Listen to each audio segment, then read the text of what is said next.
impression, which right now keeps popping into my noggin. It's this. It's not an issue until it becomes an issue. For example, having spoken for an hour or so with my good friend Simon this morning, we touched upon the subject of mass unfettered immigration, and both of us are of a similar vintage in the sense that we were brought up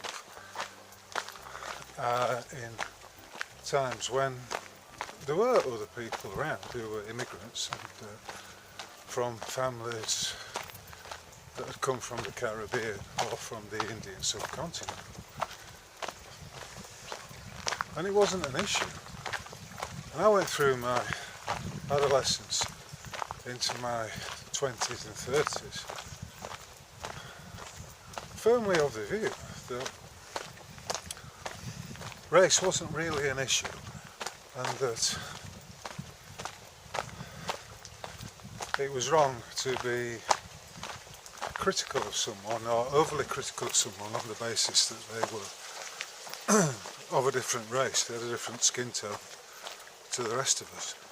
And I'll pretty much stick by that, because even in amongst all of this nonsense, the nonsense I'm referring to being the unfettered and ridiculous rates of mass immigration, is it not the case that a man's character is to be judged not by the colour of his skin, but by the quality of the man, by his qualities as an individual? Isn't that the case? And hasn't that always been the case? Another example is the egregious, malevolent and downright criminal behaviour of those ponces who are masquerading as the current government of the disunited kingdom. And amongst many of the examples, the one that's at the forefront of a lot of people's attention right now is this issue of folic acid. This declaration stating that folic acid has to be added to all white flour on the basis that it can be lacking in the diet of a tiny minority of women who become pregnant, and it can lead to birth defects. So on that basis they're saying, right, we need to mass medicate the population, whether you're male or female, by adding this synthetic substance, vitamin B or vitamin D, to the flour, which of course affects many foodstuffs. Certainly affects the pies that I'm rather partial to. But you know, there's no lawful basis for it, and there is certainly no logical or medical basis for it. It is beyond reason. And of course, how many times have we seen behaviours from those polypuppies, those fake Jewish captured ponces, who dictate to the rest of us exactly what we can and cannot do, even to the point in this instance of dictating exactly what we should have in our foodstuffs. But of course the problem is it's a synthesised substance that they are putting in the flour. I mean, one of the things that really pisses me off is about how all these mills and these flour producers just go along with it. Where are your balls? Why don't you stand up to this? Why don't you write them a notice of conditional acceptance? We will put folate acid in our flour upon being provided that it is not an attempt to mass medicate the population, and that it is indeed demonstrably beneficial and adds quality to the flour. I mean, for fuck's sake, people have been eating wheat products for thousands of years. Bread is just flour and water with a bit of salt. Anything else turns it into a chemical composition that may or may not be fit for human consumption. Adding folate acid to white flour necessarily means that it will cause some deaths and illnesses amongst people who previously had not been affected by it. Is it genocide? Is it an attack on the population? Well, you could argue there is. There's certainly a strong case for that. It's a bit like the fluoridation of the water supply. Who agreed to it? Where's the evidence that it actually does any good? Where is the evidence that it does more good than harm? The same applies in this instance to the folic acid debacle. And they all go along with it, don't they? You've two examples there. We're talking about poisoning masses of people. You put substances, chemicals, in the water supply that change it from H2O to something else. It's no longer water. It's no longer water that is fit for human consumption. And in the same sense, you add a chemical to the flour, to the wheat, which necessarily means that it's no longer fit for human consumption, and more specifically in both instances, it's an attempt to poison the population. I don't care what anyone says, I couldn't care a fuck what any smarmy, snake-tongued lawyer or so-called legal expert might say. The truth is the truth, and both represent attempts to poison the population. Should we be surprised at any of this? Well, given the events of the last 6+ years, maybe not. Maybe we shouldn't be surprised at all, because how many people went along with the unlawful diktats of the criminal UK government in the period from March 2020 right through to, say, July 2023, and the psychological manipulation that's resulted in millions of people rolling up their sleeves and accepting the deadly injection of an untested serum into their arms as a consequence of a demonstrable psyop called COVID-19, or to give it its reflected and maybe more correct term, Divik-91. And you could say, well, that's just testament to how gullible people are. But nevertheless, these mill owners, these millers who are producing the flour, where are your fucking balls? Why are you going along with it? Why are you doing what this criminal government is telling you to do? Is it not the case that it's there to be tested? You don't simply have to go along to get along. You don't have to accept what they're telling you, especially if you know that the truth lies elsewhere. Conditionally accept it. Say, yes, we will carry out your diktat when you demonstrate to us that all these research papers that prove folic acid is not required by most people in the population, and that this is an attempted mass medication that may well result in the deaths of hundreds of thousands of people, or whatever it is. When you can prove to us that that is not the case, then we will add the folic acid to our flours. Where are your balls? Where's your gumption? Where's your fucking nous? You see, it never pays in any way, shape or form to comply with tyranny. And this is tyrannical. This is an overreach. And it is on a similar level to the mass medication that took place when people rolled up their sleeves and allowed the 3-dart finish to be inflicted upon them, their families and their loved ones, without any so much thought as to what might be really going on and how deleterious all of it was likely to be in terms of their individual and collective health. Where's the critical thinking? I mean, maybe if you're a baker, you need to be contacting the suppliers of your flour and putting them on notice that what they're doing is criminal. This Labour government has no fucking right to mass medicate anyone. It was only something like 17.5% of the electorate voted them in the first place. Which brings me on to the subject of the latest fucking incumbent of the prime ministerialship of the disunited United Kingdom, namely Andrew Burnham. What a corrupt and glib cunt that fellow is. He gets elected via a by-election in Wigan. Starmer resigns, as was inevitable and as I've been expecting for over a year now, and he's chosen by the various bozos the various socialist bozos that float around under the Labour Party umbrella. He gets chosen as party leader and therefore becomes the incumbent of the role of Prime Minister. But nobody fucking voted for him. Well, then again you could say, yeah, well, nobody votes for any of these Prime Ministers. That's just how it is. They're all placed.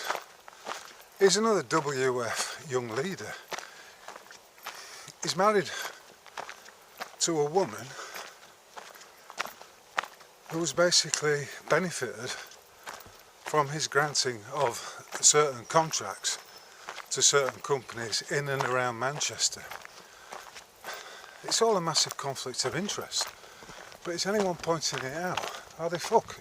Because once again we're dealing with a situation in which the populace, the vast majority of people, are utterly devoid of critical thinking skills. I can understand the expression "stop the world, I wish to get off." Not that it is some kind of spinning planet that's in orbit around the sun. Let's not make that mistake. So Andy Burnham is effectively just another cardboard cutout that's been astroturfed into the role of Prime Minister. He's probably a Freemason. He's certainly got a massive number of conflicts of interest in his closet.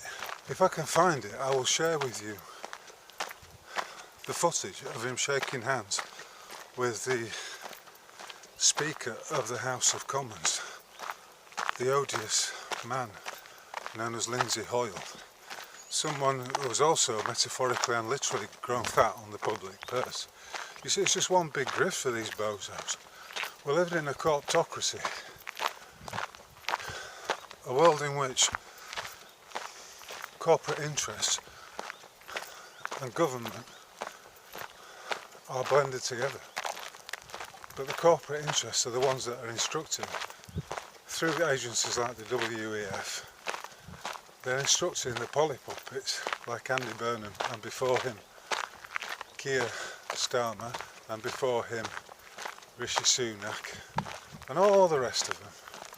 All of these young global leaders. And people just go along with it. People just accept it.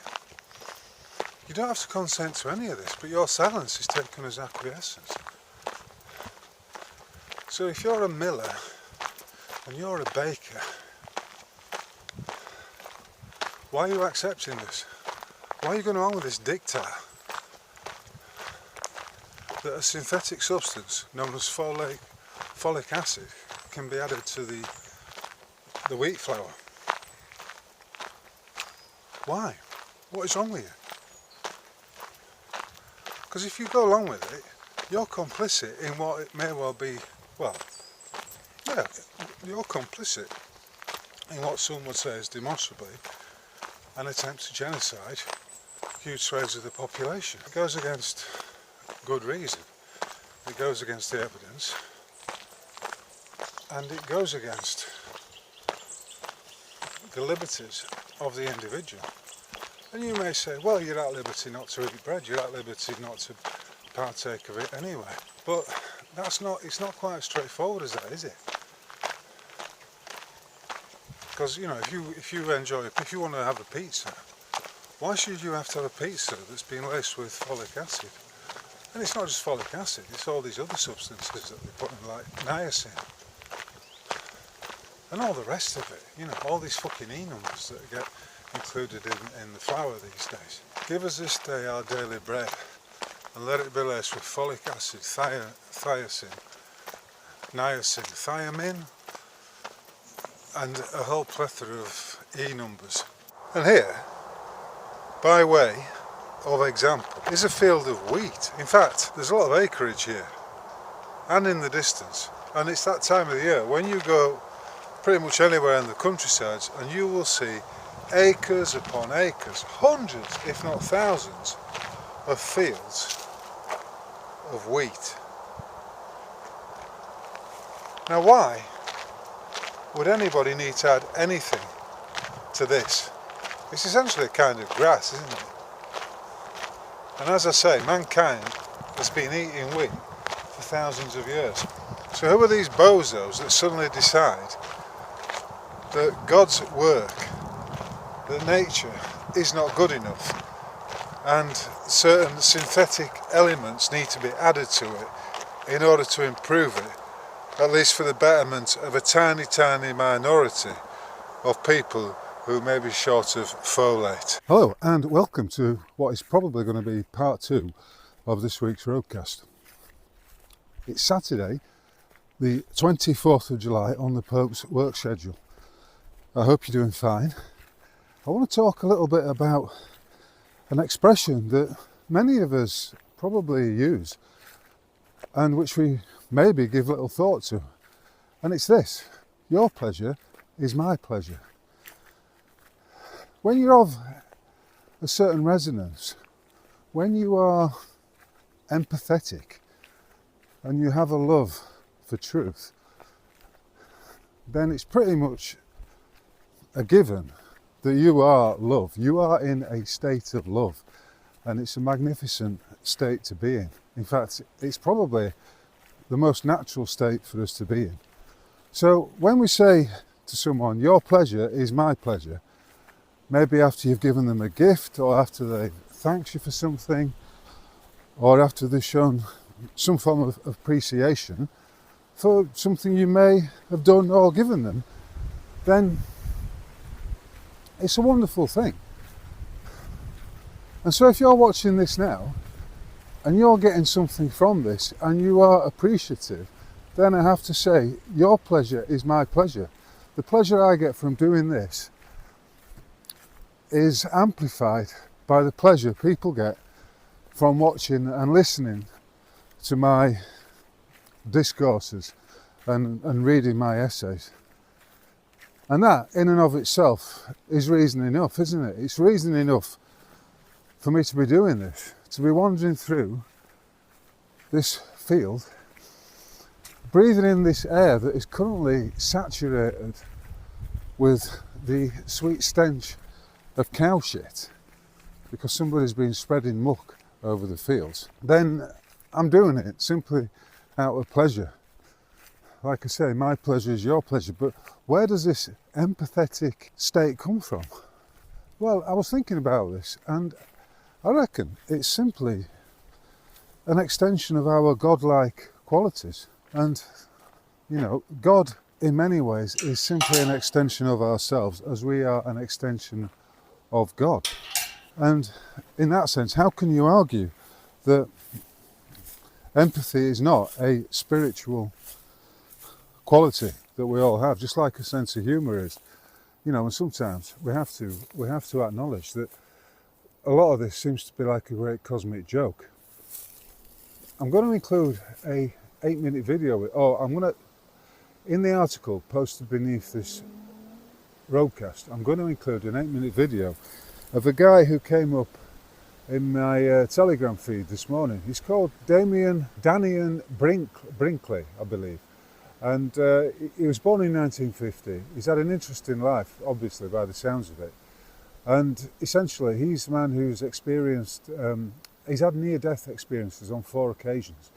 One of which was when he got struck by lightning. And the other 3, I think, were related to heart surgeries, which he had. And this compelled him, after a troubled youth and a time in the military, the US military, this compelled him to take on the role of someone who was working in a variety of hospices around America, because he decided that his revelations, his understanding, his deep, profound understanding of the fact that there is no such thing as death, compelled him to take on this role as someone who was a confidant or a close companion, if you like, someone who was present as other people were passing away in these hospices. And fair play to him. What a wonderful fellow he is. Anyway, it came up in my feed this morning, and it was just another of those synchronicities, one of those wonderful happenstances that come, and they appear to us at precisely the right time, at a time when we're going to be most receptive to them. So I'm going to share that with you, but it's also a reminder of what I've been pontificating about for a number of years now, essentially that we are spiritual beings in these meat suits, in these divine avatars, passing through a divine construct, and that nothing, ultimately nothing, can hurt us. There is nothing to be afraid of, and death is not to be feared for these very, very simple, straightforward reasons. And how empowering it is to know that. So if you get a little bit of what I got from this, then great. But I suspect you've probably got maybe an equal amount, if not more so than I have. But then again, who are we to judge these things? Who are we to attempt to quantify it? It's ineffable. It's as unquantifiable as it is ineffable. Now, speaking of the ineffable, if that's not a contradiction in terms, this week I had the pleasure of meeting a fellow spirit who lives only some 12 miles from here. He's from Nottingham. He's called Simon. And we met for the first time on Thursday, well, just 2 days ago. And I have to say, it was just one of those joyful, easy, relaxed and destined meetings. It was destined to happen. It was always going to go. It always would happen. And sometimes you can meet someone and you look at them and you think, there's a certain knowing there. You look in their eyes, you take in their demeanour, you kind of get a feeling for their aura. And there's something about them that is very, very familiar. And it was one of those encounters. So we had a great time, but we were talking, essentially, we're both philosophers in the sense that we have this profound love of the truth. And remember, a philosopher is somebody who is in love with wisdom. That's the original Greek definition of it. Sophia meaning wisdom, and philo meaning love. So you can see how eventually, because we're going around in these circuits, these spirals of existence, these very personal spirals, we keep going around to the same point. Okay, we will inevitably come around to the same point. Sometimes you don't even need to speak when you meet those who are of the same resonance.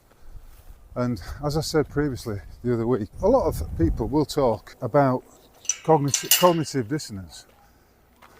But how many talk about cognitive resonance? And because we're in a perceived experience, a perceived reality, it's by definition of the mind. It's a mental construct. And so we shouldn't be surprised when we have these moments of connection and how wonderful they are. And if you are able to one of the points I wish to make is that we just need to relax to all of this. And if we are relaxed and at ease with ourselves of who we are and where we are and how far we've come and all of that, then we're able to take more in, and we're also able to truly be ourselves, fearless warriors, if you like, who are passing through a challenging mental construct. And how wonderful that is. So I suppose today I'm just expressing, or attempting to express, the wonderment that I'm currently experiencing. And with that wonderment there comes an acknowledgement that we are in, it's all very, very mysterious, and that is exactly how it's supposed to be. And when you realise that at the heart of it all is this constant beat, this resonance that's pulsing in and out constantly, you get a sense of your true immortality, the eternal quality of the love that you are immersed within. And is that not divine? Is that not God in its essence? And is this not another misguided, foolhardy attempt to explain the ineffable? Well, again, I don't know. The map is never the terrain. So all I can do is point and suggest through the limits of whatever language abilities I do have. I'll tell you something else that I've noticed this summer, and it's the wide proliferation of butterflies. I don't know if you've spotted it yourself, but everywhere I go right now, there seems to be butterflies fluttering here, there and thither. I went out for a drink last night at one of my favourite hostelries called the Dewdrop Inn, which is pretty much adjacent to Ilkeston railway station. Anyway, my friend Jackie, who's one of the barmaids there, introduced me to a fellow who runs the Riddings Community Centre near Codnor. And the interesting news is, well, it might be interesting if you're in the vicinity of, we're talking about a place that's only, maybe 14 miles outside Nottingham, not too far from Kimberley, Ripley and Ilkeston. Anyway, the upshot is this. At the start of October, I'm going to be doing a presentation there. It's going to be on a Friday evening, the 9th of October. And I'd like to extend this warm invitation to all of you out there who may be interested in coming along, whosoever and wheresoever you may well be, because it is going to be a great evening. I'm tentatively entitling it A Fistful of Shekels, and it's essentially going to be a presentation that begins with an overview, my distillation of the research I've been doing for the last 17 years with regard to the monetary system, with regard to money, how it's created, who creates it, who controls it, and how it is used to deceive and enslave huge swathes of the world's population. And then I'm going to give an overview of the parasitic infection and capture of the world's governments, but with particular focus on the Disunited Kingdom, of how every institution has become captured by this Judaic Abrahamic mind virus. And finally, I will be going through a very practical explanation with examples of steps people can take in regard to their council tax, because many people right now are struggling to pay their council tax and or do not wish to pay it on the basis that they do not want to be funding a criminal government that's engaged in genocide against peoples at home, natives of the Isles of Britain, as well as abroad. And what is going on with the council tax, the inherent fraud in the system, and how the Ministry of Justice are up to their necks in it as well, because they've simply, by going along with it, by going along with the various frauds, they've condoned it. And that makes them complicit. So that's what it's going to be. It's going to be, like I said, there'll be a philosophical aspect to it all, because remember, I am a philosopher and I am in love with the truth. There will be a spiritual aspect to it all, me talking essentially about how we are eternal beings passing through this divine perceived reality. And then I'll be giving a practical overview showing the steps that people can take with a specific exemplar of my friend Steve's case against Broxtowe Borough Council in regard to his council tax and the various frauds that they've perpetrated against him.